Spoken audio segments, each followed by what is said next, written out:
My son said, "Mom, my wife is pregnant with twins." I was overjoyed and bought them a house for $600,000. But after 9 months, his wife still hadn't given birth. When I asked about the babies, he turned pale and said, "Mom, we need to talk."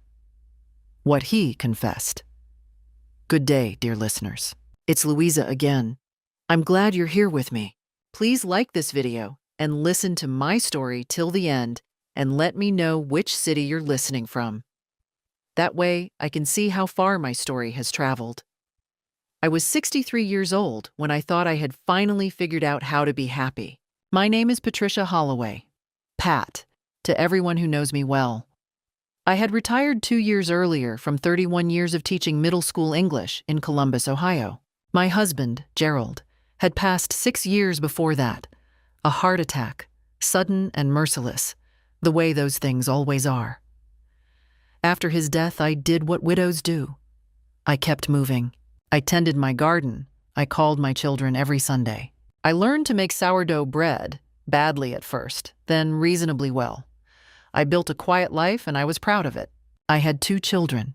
My daughter Melissa lived in Portland with her partner and her rescue greyhounds and her opinions about everything. We were close, but in the scratchy, complicated way that mothers and daughters sometimes are. And then there was my son, Ethan. Ethan, who had always been the easier one, the one who called just to chat, who remembered my birthday without being reminded, who hugged me like he meant it. He was 34, worked in commercial real estate in Phoenix, and 3 years before all of this, he had married a woman named Brittany. Brittany was 31, blonde, with the kind of practiced warmth that looks identical to the real thing until you've known someone long enough to see the seams. I had told myself I was being an unfair mother-in-law. I told myself that more times than I could count. They had a nice apartment in Scottsdale. They had 2 cars and a dog named Biscuit, and a life that looked from the outside perfectly assembled. And then, on a Tuesday afternoon in March, my phone rang. "Mom." Ethan's voice was electric. "Mom, sit down." "Are you sitting?" I was standing in my kitchen, stirring soup. "I'm sitting," I lied. "Brittany is pregnant, and Mom, it's twins. We're having twins." I did sit down then. I sat down on the kitchen floor, still holding my wooden spoon, and I cried. Gerald would have been so happy. That was the first thought I had. Not about the babies, not about Ethan, but about Gerald, and how he would have driven to Phoenix that same night. He would have brought a bottle of champagne and stayed for a week. I flew to Phoenix the following weekend. Brittany was glowing, or seemed to be. She showed me a blurry ultrasound image printed on a curl of thermal paper.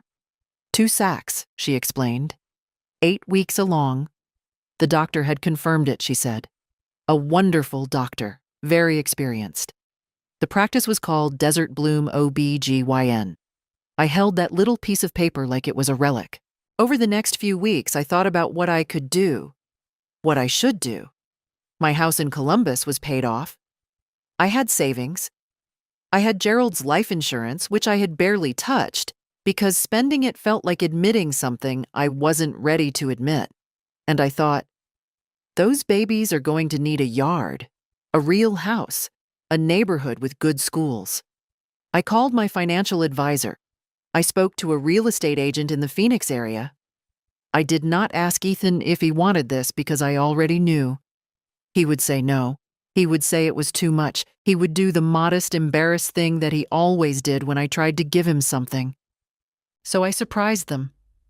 The house was in Chandler, a suburb southeast of Scottsdale. 4 bedrooms, 3 bathrooms, a yard with a lemon tree, in a school district that rated 8s and 9s on all the review sites. I paid $612,000 in cash. I put it in both their names, Ethan Robert Holloway and Brittany Ann Holloway, as a gift, documented by my attorney, tax forms and all. I handed them the deed on a Sunday in May in their apartment over brunch. I remember Brittany's face. I have replayed it 10,000 times since then. There was a half second, just a half second, where something moved across her eyes that I could not name. Not joy, not even surprise. Something faster and colder than either. Then she hugged me, and she cried beautifully, and she called me the most generous woman in the world. Ethan held me for a long time and said nothing. He just held me. Now I wonder what he was thinking inside that silence. The months passed. June became July. July became September. I flew to visit in August, and I noticed. I told myself I was being foolish. I told myself I was counting wrong. That Brittany did not look as pregnant as I expected. She wore loose linen dresses. She sat carefully on the couch. But at 22 weeks, with twins, shouldn't there be more? The doctor says I'm carrying them high, Brittany told me, when I finally, carefully, asked. She smiled. She reached for my hand. Some women just don't show much. I nodded. I flew home. But at night, in my quiet house in Columbus, I opened my laptop. I typed, twin pregnancy, 22 weeks, belly size. I looked at photographs for an hour. Then I closed the laptop and sat in the dark for a long time. The first real sting came on a Sunday in October. I was on the phone with Ethan, our weekly call, and I asked casually what the babies' names might be. There was a pause. Not long. A half beat. The kind of pause that only registers if you spent 31 years teaching 12-year-olds who were hiding something. We're still deciding, he said. Brittany has a list. And what does the doctor say? Any update from the last appointment? Another pause. Shorter. Everything's good, Mom. Right on track. He changed the subject. He asked about my sourdough. He laughed at the right moments. I said goodbye, set the phone on the counter, and stood very still in my kitchen. The same spot where I had received the news 7 months before, and felt something cold and certain settle in my chest. Something was wrong. November came and went. Then December. Brittany's due date, as I had been told, was somewhere in the first week of January. I had marked it on my calendar in red pen, the way I used to mark the end of school years when I was teaching. A finish line, a thing to move toward. I had bought 2 matching cribs, assembled and waiting in the spare bedroom of the Chandler house, which I had seen on a video call in October. I had shipped 4 boxes of baby clothes, blankets, soft toys. I had paid for a meal delivery service for the first month after the birth. I had done everything a grandmother was supposed to do. January came. No call. I waited 3 days before I phoned Ethan. It rang 4 times and went to voicemail. I left a message. Calm, light, just checking in, no pressure. Call when you can, so excited. Love you. He called back that evening. His voice was strange, stretched too thin, the way a fabric sounds just before it tears. Mom? Hey, so, it's been a lot. Brittany had some complications. Nothing dangerous, everyone's fine. But it's been a hard week. Where are the babies? I asked, directly. I couldn't help it. A pause. 3 full seconds. She's still. The doctor wants to monitor her a bit longer. It might be a few more days. Ethan, I kept my voice level. Can I speak to Brittany? She's sleeping. Of course, I said. Of course she is. You'll call me when there's news. Absolutely, Mom. You'll be the first to know. He did not call. I spent the following 2 weeks in a state I can only describe as controlled dread. I watered my plants. I went to my book club. I made soup and ate it alone at the kitchen table and ran through the arithmetic over and over, the way you press on a bruise to confirm it's still there. The pregnancy announcement had been March. Twins typically deliver between 35 and 37 weeks. January was right. The math was right, but there were no babies. I tried to calculate what I knew for certain versus what I had been told. What I knew for certain. I had given my son and his wife a house worth $612,000. I knew the deed was in their names. I had signed those papers myself. I knew I had shipped approximately $4,000 worth of baby supplies. I knew I had spent 3 months researching pediatricians in the Chandler area and had emailed Brittany a short list, which she had thanked me for warmly without ever referencing again. What I had been told, that Brittany was pregnant with twins, that the doctor was wonderful, that the practice was called Desert Bloom OB/GYN, that everything was on track, that there were complications, that everyone was fine. What I had seen with my own eyes, one blurry ultrasound image, a woman in loose dresses who did not appear to grow. I sat with that list for 3 days. Then I decided. I was not a dramatic woman. I was not a woman who screamed or accused or made scenes in airports. I was a former English teacher from Columbus who had raised 2 children, survived a husband's death, and balanced a checkbook for 40 years without assistance. I believed in evidence. I believed in specificity. And I had learned, in 31 years of middle school, that when a child was hiding something, the worst thing you could do was confront them directly before you knew the whole truth. They would deny. They would deflect. They would make you feel guilty for asking. Number. First, you gathered the facts. I called Melissa that evening. She was the only person I told. She listened without interrupting, which was unusual for her, and when I finished, she was quiet for a moment and then said very carefully, "Mom, do you want me to come?" "Not yet," I said. "I need to do something first." The next morning, I drove to the Columbus Public Library. Not because I couldn't do this at home, but because I needed to be somewhere that wasn't my kitchen, somewhere neutral. And I sat at a computer terminal and searched for private investigators in the Phoenix metropolitan area. I spent 2 hours reading reviews, checking licensing boards, looking at the Arizona Department of Public Safety's PI registry. I needed someone licensed, experienced, and discreet. I needed someone who had handled domestic and fraud investigations, not just insurance work. I found 3 candidates. I eliminated one immediately. His reviews mentioned billing disputes. I eliminated the second when his website listed his own full name on a testimonials page with a photo of him in a PI services vest, which struck me as incompatible with the word discreet. The third was a firm called Saguaro Investigative Group, run by a man named Dennis Farrell, 17 years of experience. Former Maricopa County Sheriff's detective. His website was plain and professional. His listed specialties included asset verification, family fraud, and civil case support. He had a Better Business Bureau A rating. I called from the library parking lot. "Mr. Farrell," I said when he answered. "My name is Patricia Holloway. I'm in Columbus, Ohio. I believe my son and his wife may have defrauded me of more than $600,000. I would like to hire you to find out whether I'm right." He asked me to start from the beginning. I did. When I finished, he was quiet for a moment. Then he said, "Mrs. Holloway, I've handled cases like this before. Not often, but they exist.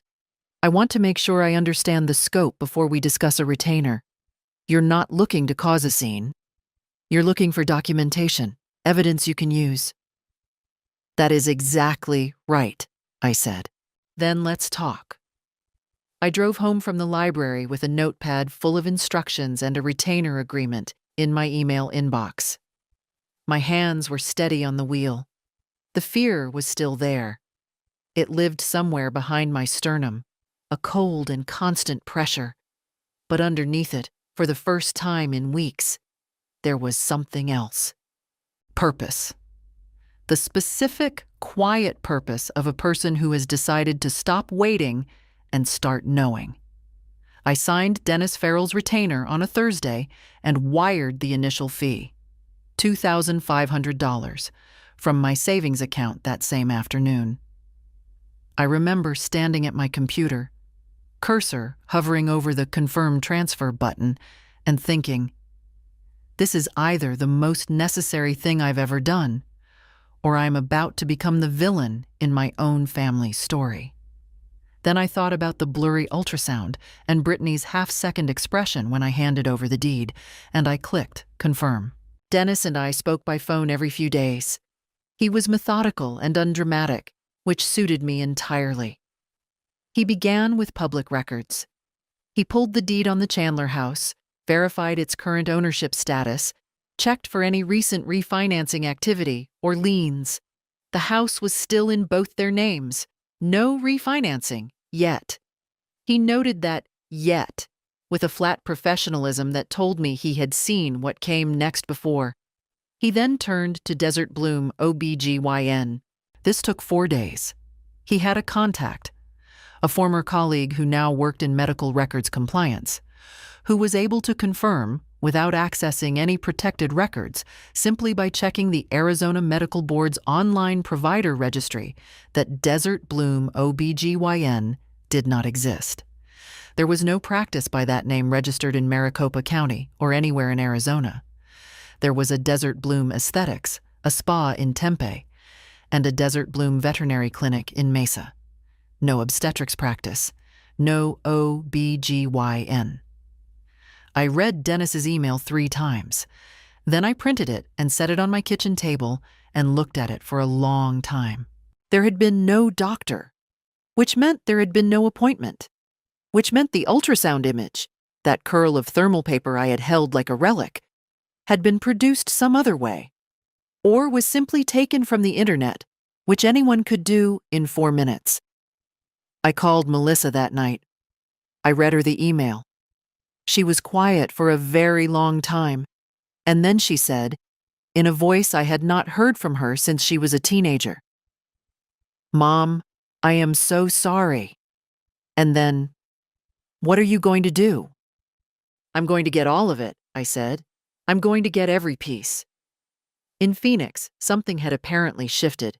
Dennis reported, during our call that second week, that Ethan had called me twice. I had let both go to voicemail, not ready to speak yet, and that he had also, according to a mutual contact Dennis had cultivated, visited a real estate attorney's office in Scottsdale. The visit was brief, under an hour. Dennis could not know the content of the conversation, of course, but the timing was notable. "They're checking their position," Dennis said. "The house is in their names as a gift. Under Arizona law, a gift is very difficult to claw back, unless you can demonstrate fraud in the inducement." Meaning, if they lied to you in order to obtain the gift, that changes the legal character of the transaction. It's no longer a gift. It's a fraudulently obtained asset, but you'd need to demonstrate the lie. "I have the non-existent clinic," I said. "That's a strong start," he said. "But attorneys like documentation. They like a pattern." He kept working. By the 3rd week of January, Dennis had assembled the following. Records showing Desert Bloom OBGYN had never been registered in Arizona. A screenshot from a pregnancy forum posted under a username traced back to an email address associated with Brittany's college accounts, asking how to fake an ultrasound image for a creative project, and a statement from a neighbor in the Chandler house's subdivision who had interacted with Ethan and Brittany regularly since they moved in, and who mentioned, in casual conversation Dennis had managed to initiate, that she had always assumed they didn't have children and had never heard any mention of a pregnancy or seen any baby equipment. I read through the full report on a Tuesday morning. I had made coffee. I sat at my kitchen table in the pale January light, in the quiet house where I had lived for 26 years, where I had raised Ethan, where Gerald had died in the back bedroom, where I had been alone and mostly fine. And I read every page twice. Then I called my attorney in Columbus, a woman named Carol Delaney, who had handled Gerald's estate and my retirement documents, and who had always been steady and honest with me. "Carol," I said, "I need to talk to you about fraud, real estate fraud specifically, and I need to know my options." She told me to come in that afternoon. I drove downtown, parked in the garage on 3rd Street, took the elevator to the 7th floor. Carol's office smelled like old paper and coffee, the way law offices do. She read Dennis's report at her desk while I sat across from her and watched her face. She was a woman who had spent 30 years reading documents without showing what she thought of them. But at the bottom of the second page, her jaw tightened, just slightly. She looked up. Patricia, this is fraud in the inducement under Arizona revised statutes, and potentially criminal fraud as well. You have grounds for a civil suit seeking return of the property. You may also have grounds for referral to the county attorney's office. I want the house back, I said, and I want it done correctly, no shortcuts. Then here's what we do, she said, and she began to write. That evening, I finally listened to Ethan's voicemails. In the first, his voice was easy, cheerful, asking me to call when I got a chance, mentioning that things had been hectic. In the second, recorded 3 days later, the cheer had thinned. He said Brittany was asking about me. He said he hoped everything was okay. I sat with the phone in my lap and felt the thing I had been trying not to feel. Grief. Not anger. Not yet. Grief for the boy who had hugged me at that brunch and said nothing, and whatever it was, he had been thinking inside that silence. Then I set the phone down and went to bed. There was work to do in the morning. Carol filed the civil complaint in Maricopa County Superior Court on the first Friday of February. I was sitting in my living room in Columbus when she called to confirm it had been submitted. It's in the system, she said. Ethan and Brittany will be served within the next few days. Patricia, once that happens, this becomes real for them in a way it hasn't been yet. Be prepared for a reaction. I said I understood. I was not prepared. The process server reached them on a Tuesday. I know this because Ethan called me at 7:42 that evening, and the call was not the voice of my son. It was something harder and more frightened, wearing my son's voice like a coat. What is this? He said. No greeting. No mom. What did you do? I filed a civil complaint, I said. I had rehearsed this. I kept my voice even. I would like to discuss it calmly, if you're willing. You're suing me. You're suing your own son. I'm seeking the return of property that was obtained under false pretenses, I said. That's a legal distinction, but it's an important one. He was breathing hard. Brittany she's devastated. She's sitting right here and she's crying, Mom. She thought you loved us. It was a good move, I'll give him that. Lead with Brittany's tears. Make me the aggressor. Ethan, I said, I have documentation showing that Desert Bloom OBGYN does not exist and has never existed in Arizona. I have a record of an online post asking how to produce a fake ultrasound image. I have statements from your neighbor. I would like to resolve this civilly and quietly. I would like you to speak with an attorney. Silence, then, where did you get that? I hired someone to help me understand what happened, I said. The line went dead. He called back 14 minutes later. This time, Brittany was on the call. I could hear it. The slight echo that means speakerphone. The way she breathed before she spoke. Pat? Her voice was different from anything I had heard from her before. The warmth was gone. What was underneath it was flat and hard. I want you to understand something. If you push this, we will tell everyone in our family, and yours, that you had a mental breakdown after Gerald died, and you've been unstable for years. That you imagined things and made up stories. That you invented all of this because you're lonely and jealous and you've always hated me. I let her finish. Brittany, I said, you are welcome to say whatever you choose to say. I have documentation. You have a story. We'll countersue, she said. Harassment, emotional distress. We know attorneys too. I'm sure you do, I said. Have them contact Carol Delaney's office in Columbus. Her number is on the filing. I hung up. I put the phone face down on the coffee table and sat completely still for 2 minutes. My heart was going much faster than I would have liked. The fear that had been living behind my sternum had expanded briefly into something larger.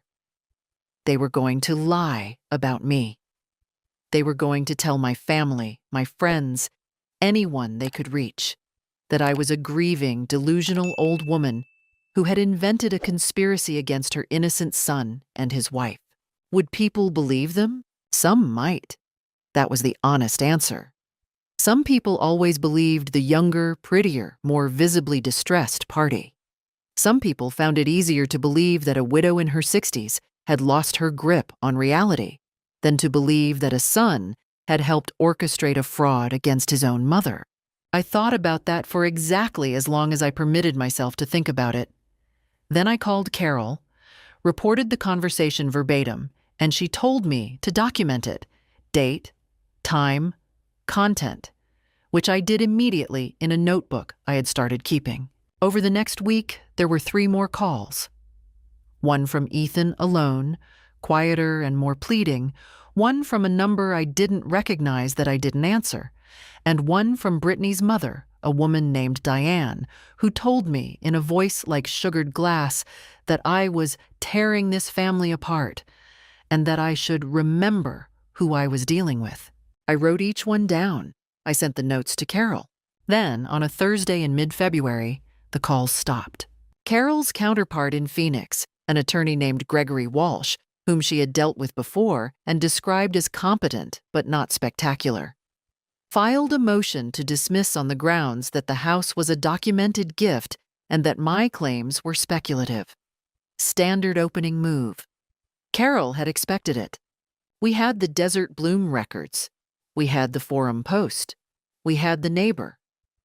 We had, by now, a second piece of evidence Dennis had located, a text exchange recovered from a backup of a phone sold to a second-hand dealer, in which Brittany told a friend, 9 days after I had bought the house, that she had pulled it off and that they were set. After the motion was filed, a quiet fell over everything. The legal machinery was moving at its own pace, and there was nothing to do but let it.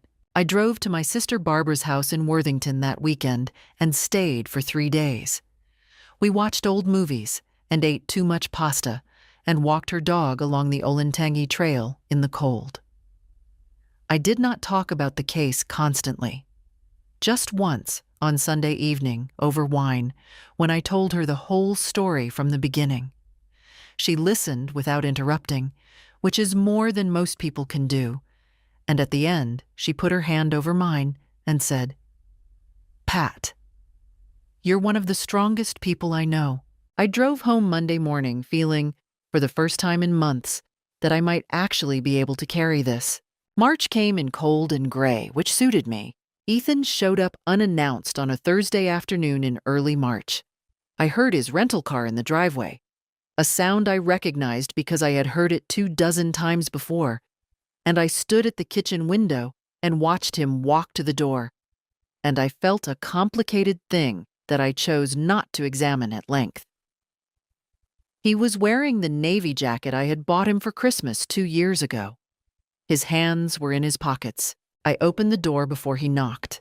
He looked tired. Not performed tired, not strategic tired. Actually tired. The kind that settles around a person's eyes and makes them look older than they are.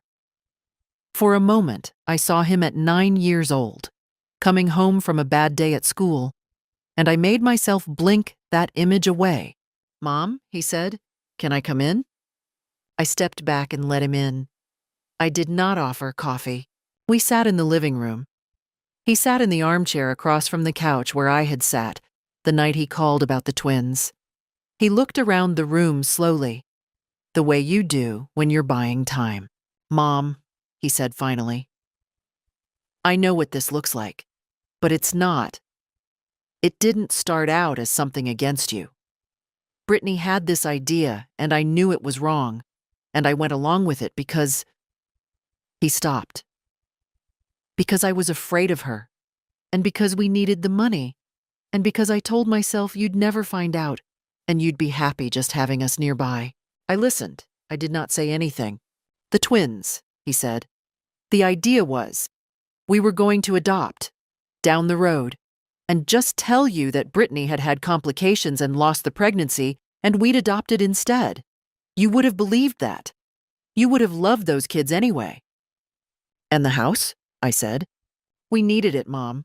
We were underwater on the apartment, and my commission structure had changed, and… Ethan. I said his name the way I used to say it when he was 12 and trying to explain why something wasn't his fault. One word. Full stop. I understand that you're explaining, but explaining is not the same as making it right. He put his face in his hands. What can I do? He said, muffled. Tell me what I can do. You can speak honestly to your attorney, I said, and then the attorneys can speak to each other. That's how this works now. He looked up. His eyes were red. Will you drop it? If I sign something, agree to something, will you just… Can we fix this without the court? I looked at my son's face. I thought about Gerald, who had loved him so much and so specifically, who had coached his little league team and driven him to robotics competitions and cried at his wedding. I thought about what Gerald would have said, sitting in this room right now. Gerald had been the more forgiving one. Gerald had believed in second chances in a way that was either wisdom or naivety, and I had never been entirely sure which. But Gerald was not here. I will tell Carol that you reached out, I said. That's what I can offer you today. He left an hour later. He sat in his rental car in my driveway for 10 minutes before he drove away. I watched from the window. Then I went to the kitchen and made tea and called Carol and reported the conversation, word for word, as I always did. Carol was quiet for a moment. He's fishing to see if a settlement is possible before discovery gets ugly, she said. Don't agree to anything without me. I know, I said. It was also in March that I started to build the thing I hadn't known I was missing, a proper support structure. Not just Barbara, not just Carol. Real people who could see me regularly and remind me that I was not, in fact, a paranoid, delusional widow manufacturing grievances against her loving family. I joined a fraud survivors support group, online, through a nonprofit called Financial Safety Network, and I attended their Thursday evening video calls for 3 weeks. I didn't speak much at first.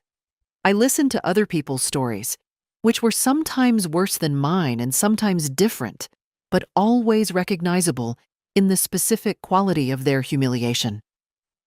The way fraud inside a family carries a particular shame that feels somehow like your own failure. I also reached out to a woman named June Kowalski. June was someone I had known peripherally for years. Our husbands had worked at the same firm briefly in the 90s. And she had gone through a financial betrayal of her own 5 years prior, when her business partner had embezzled from their shared company. She had sued, won, and rebuilt. She was 67 and sharp-tongued and made no effort to soften things, which was exactly what I needed. We had lunch on a Wednesday in mid-March. I told her everything over chicken soup at a diner on 5th Street. Here's what I'll tell you, she said when I finished. The hardest part isn't the legal part. The legal part is actually the easiest part because it has rules. The hard part is that for the rest of your life, every time you think about your son, there will be this. You won't be able to remember him without it. I know, I said. And you're doing it anyway. I don't see another option, I said. She looked at me for a moment. No, she said. I don't think you do. She picked up her spoon. That's why you're going to win.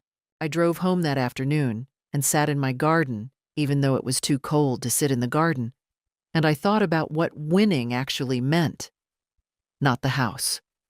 Not the money, exactly. Something harder to name. The restoration of a version of reality in which I had not been foolish, in which I had not been taken, in which the hand I had extended in love had not been treated as an opening by people who had planned, very carefully, to use it. That was what I was fighting for. And I wasn't done yet. They came together on a Saturday in late March, without calling first. I was in the backyard raking the last of the dead winter growth from the garden beds when I heard a car door close in front of the house.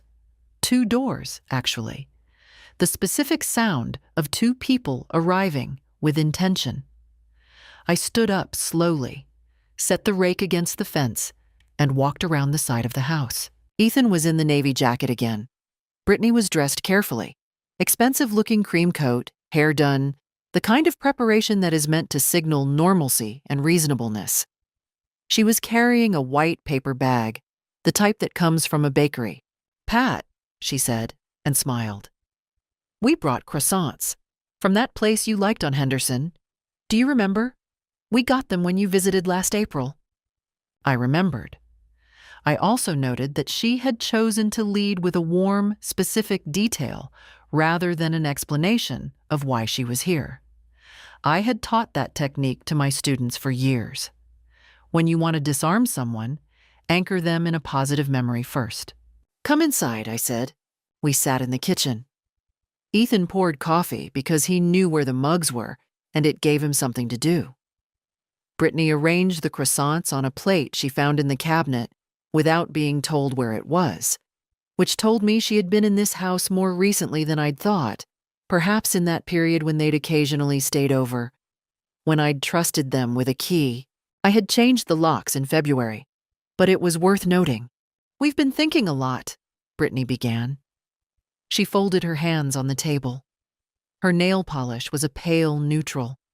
Her voice was measured and soft, the warmth turned back on at exactly the right dial setting.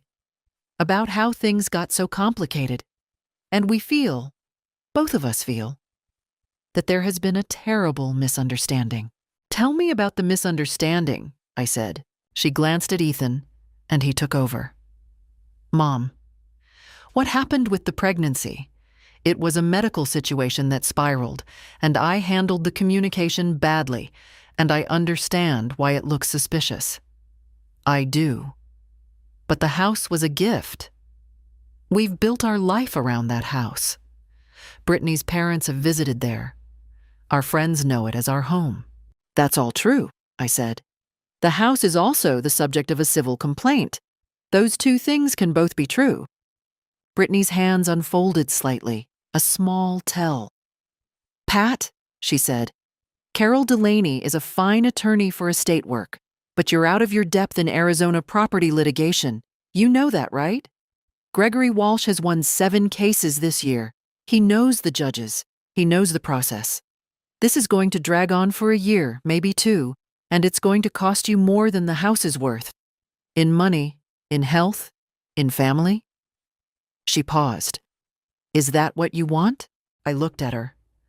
I thought about the first time I had met her.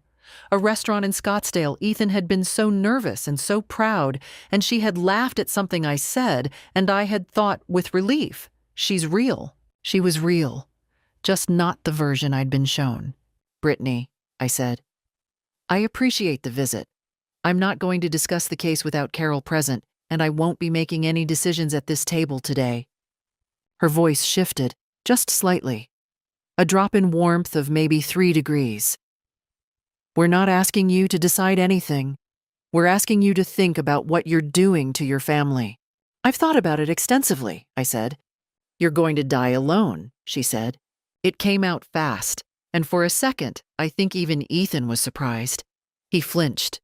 It was the first genuine thing I had seen from him in months. "Brittany," he started. "No." She put her hand flat on the table. She was looking at me, and the cream coat and the croissants and the dial-setting warmth were all gone now. What I was looking at was the half-second expression from the day I handed over the deed, expanded into a full face. "You want to play hardball with your own son? Fine, but understand what you're giving up. Ethan will be done. His whole side of the family will be done. You'll have Melissa and her dogs, and that will be it.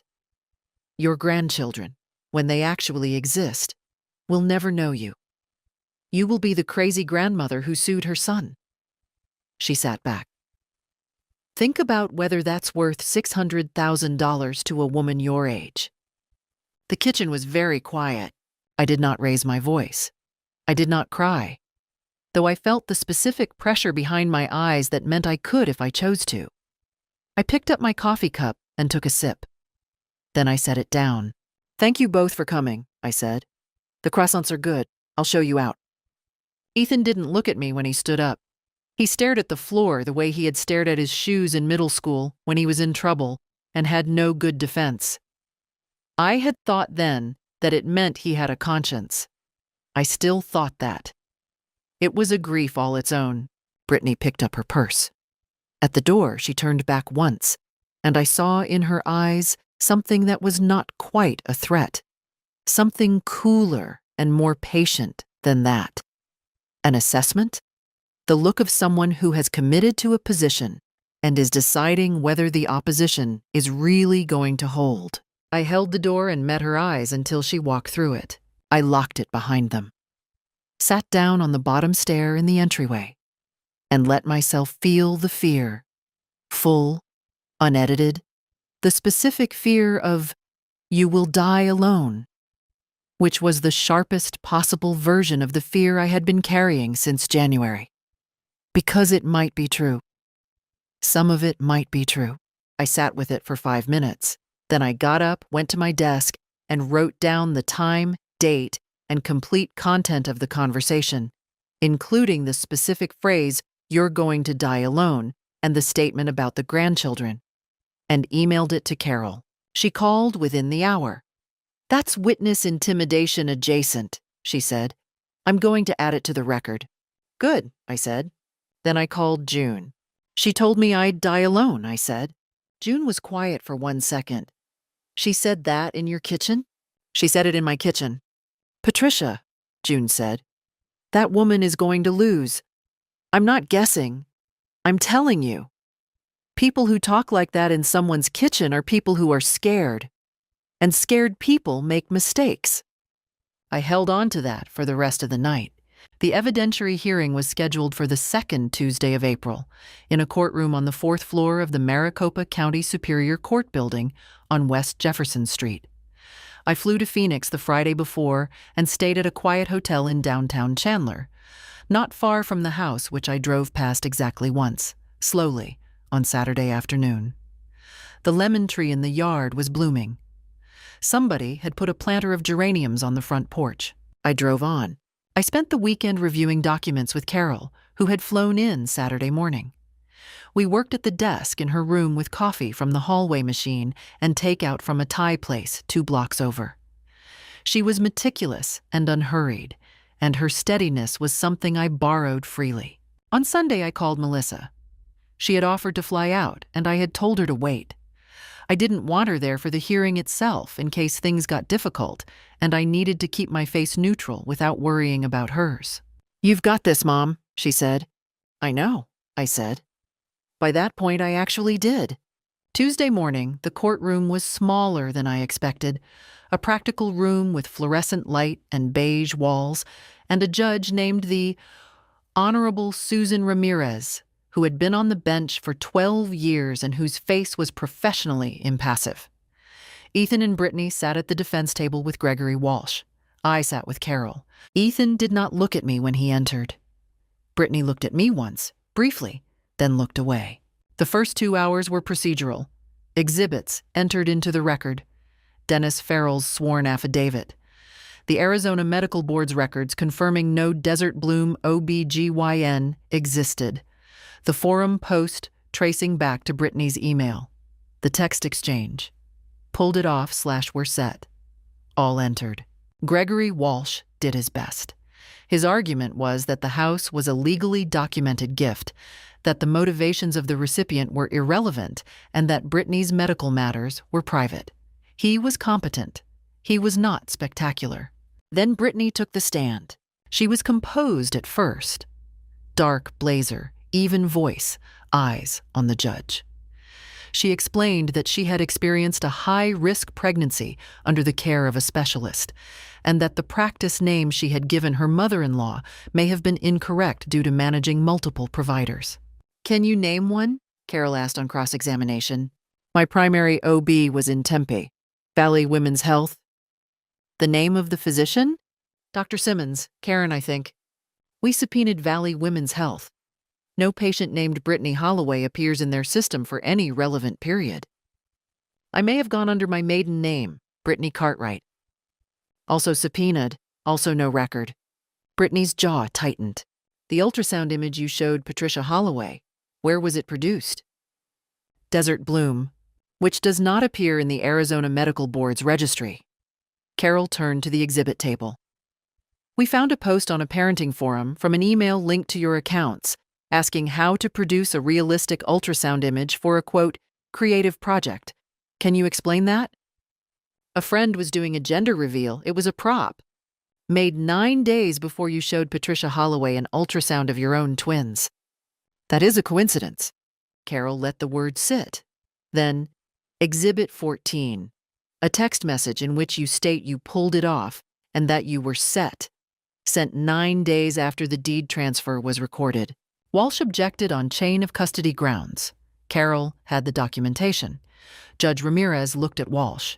He sat back. Brittany turned to Ethan for the first time since the hearing began. Whatever she was looking for in his face, she didn't find it. He was staring at the table. Mrs. Holloway, Judge Ramirez said, addressing Brittany directly.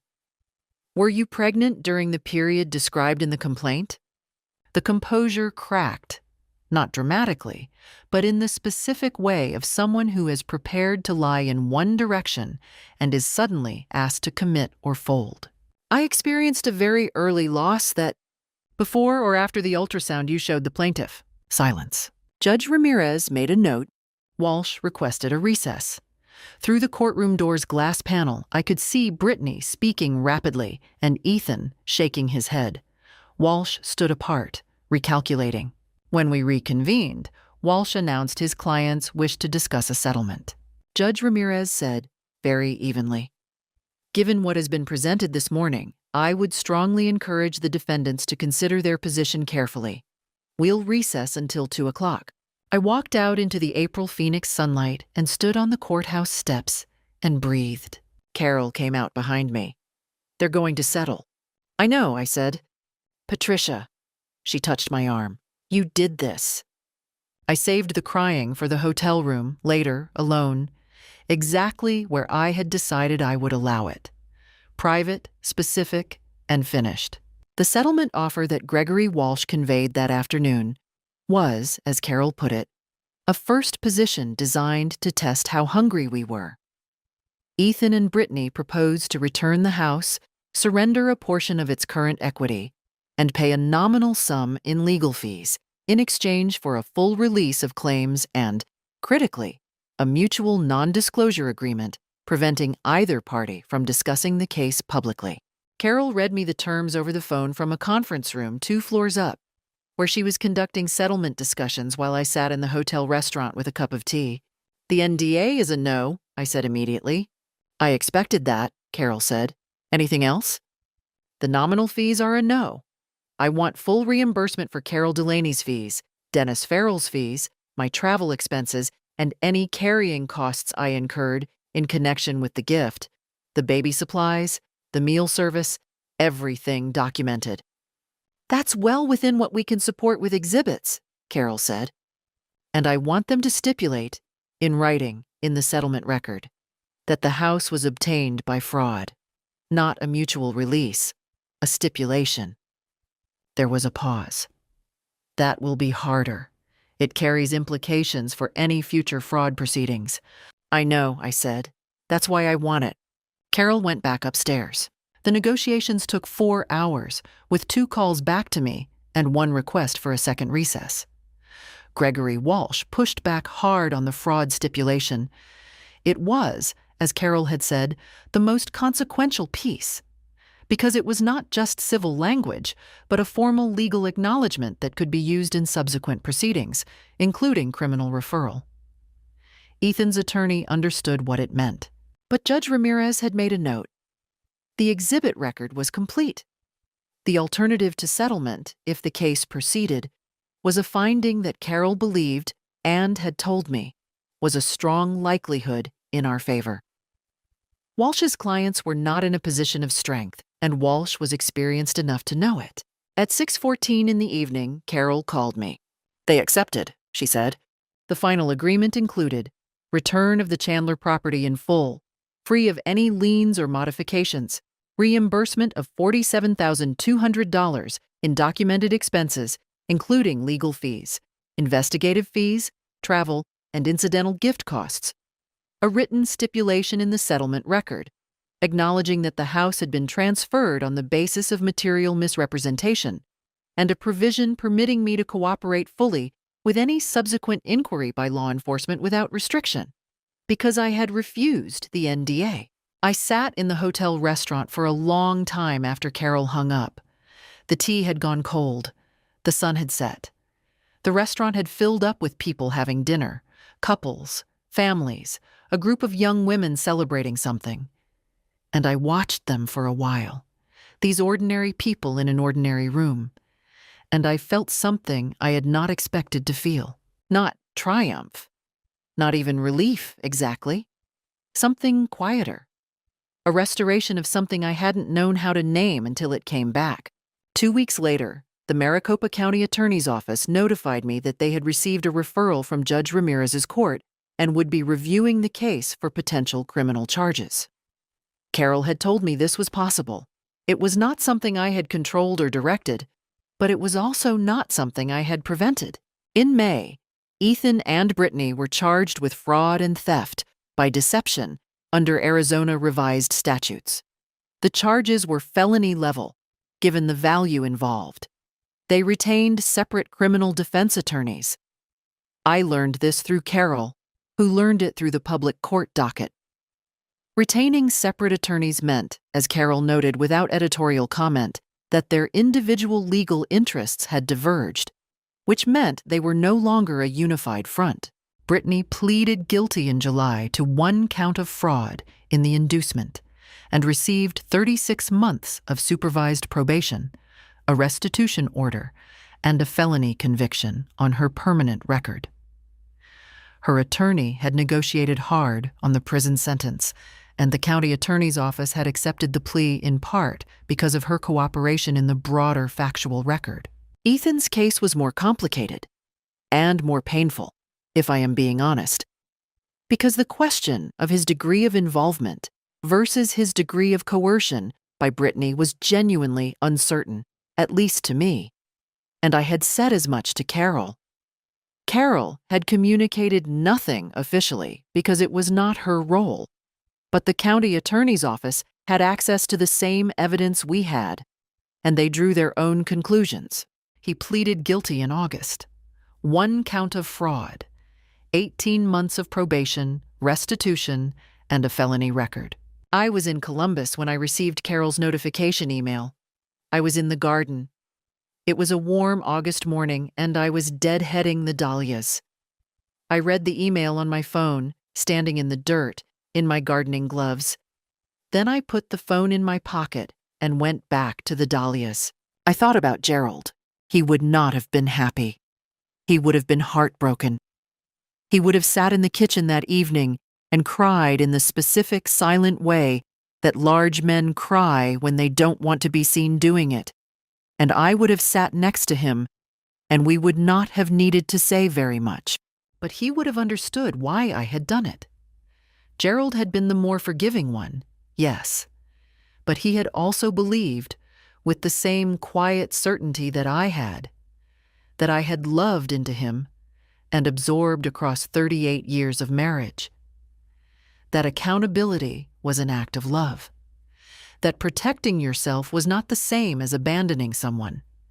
That the truth, even when it destroyed things, was less destructive in the long run than the lie. I believed that. I had acted on it. The dahlias were doing beautifully. In September, I sold the Chandler house. I had not planned to keep it. The house had been purchased in a different version of my life, in the version where my son was having twins and my grandchildren would grow up near a lemon tree in a good school district. That version no longer existed, and I had no interest in pretending otherwise. A young family made an offer at asking price.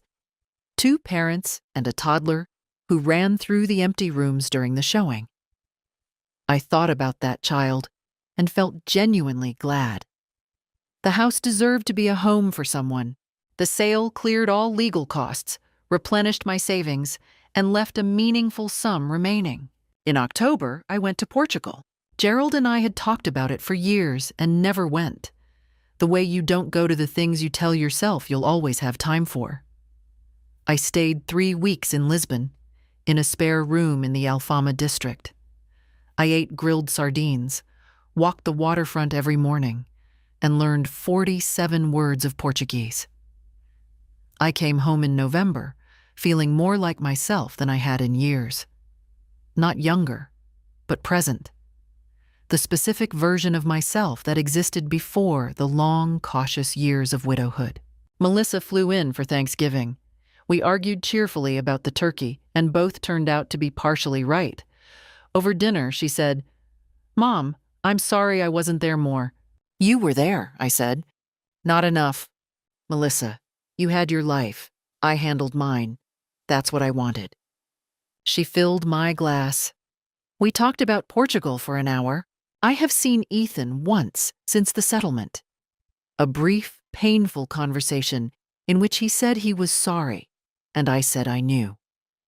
We are not estranged exactly, but we are at the beginning of something very long and very slow, if there is a beginning at all. Brittany and Ethan separated in the fall, before the sentencing. She was living with her parents in Tucson, working at a dental office, managing her restitution payments on a structured schedule. A hard road ahead. I had not wished it on her. I had simply declined to prevent it. I was doing the book club again, sleeping well, growing herbs in the kitchen window with mixed success. One morning in April, the 2nd April, the one that came after everything, I sat in the garden with coffee and listened to the birds announcing themselves at volume without apology. The dahlias weren't up yet. The lemon tree in Chandler was someone else's now, and that was right. I thought about the woman who had stood in her kitchen a year ago, felt something cold and certain settle in her chest, and decided to do something about it. You did good, I thought. Not perfectly, not without cost, but good. If there is one thing this year taught me, it is this. Love is not the same as surrender. I loved my son. I gave freely and without conditions. But when that love was used as a door left open for something dishonest to walk through, staying silent would not have been kindness. It would have been complicity.